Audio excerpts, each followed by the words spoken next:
আসসালামু আলাইকুম। Hello guys, কেমন আছেন আপনারা? আশা করি আল্লাহর অশেষ রহমতে ভালো আছেন। ওয়েলকাম টু ঋতু রান্নাঘর। আজকে আমি আপনাদের সাথে একটি মজার রেসিপি শেয়ার করব। রেসিপিটি হলো ছোট চিংড়ি দিয়ে মাসকালের ডাল রান্না করব।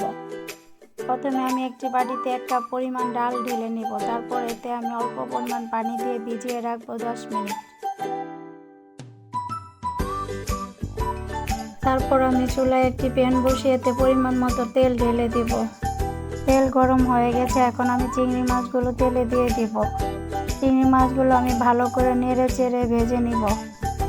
চিংড়ি মাছগুলো ভাজা হয়ে গেছে, এখন আমি এর সাথে পেঁয়াজ কুচি অ্যাড করব। পেঁয়াজ কুচি দেওয়ার পর পেঁয়াজ কুচি এবং চিংড়ি মাছ আমি ভালো করে আবারও নেড়ে চেড়ে ভেজে নেব।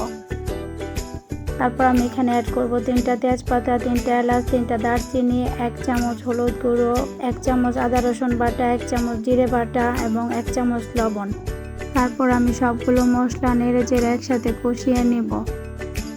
মশলাগুলো ভালো করে কষানোর জন্য এতে আমি 1 কাপ পরিমাণ পানি দিয়ে দিব। পানি অ্যাড করার পর আমি আবারও মশলাগুলো নেড়ে চেড়ে ভালো করে কষিয়ে নেব। মশলাটা কষানো হয়ে গেলে আমি আগে থেকে ভিজিয়ে রাখা ডালগুলো মশলার সাথে অ্যাড করে নেব। ডাল দেওয়ার পর ডালগুলো আমি মশলার সাথে ভালো করে নেড়ে চেড়ে 3 থেকে 4 মিনিট কষিয়ে নিব।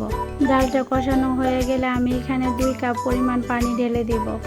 পানি দেওয়ার পর ডালটা আমি 5 মিনিট নাড়তে থাকবো। তারপর আমি এতে অ্যাড করব পেঁয়াজ রসুন ছেঁচা, তারপর দিয়ে দেব কাঁচামরিচ। পেঁয়াজ রসুন ছেঁচা দেওয়ার পর ডালটি আমি নাড়তে থাকবো 3 থেকে 4 মিনিট। আমার ডাল রান্না হয়ে গেছে, এখন আমি চুলা থেকে প্যানটি নামিয়ে নিব। আলহামদুলিল্লাহ, ডালটি দেখতে কতটা সুন্দর হয়েছে দেখুন। আমার রেসিপিটি যদি আপনাদের কাছে ভালো লেগে থাকে তাহলে আপনারা অবশ্যই আমাকে লাইক এবং ফলো দিয়ে রাখবেন।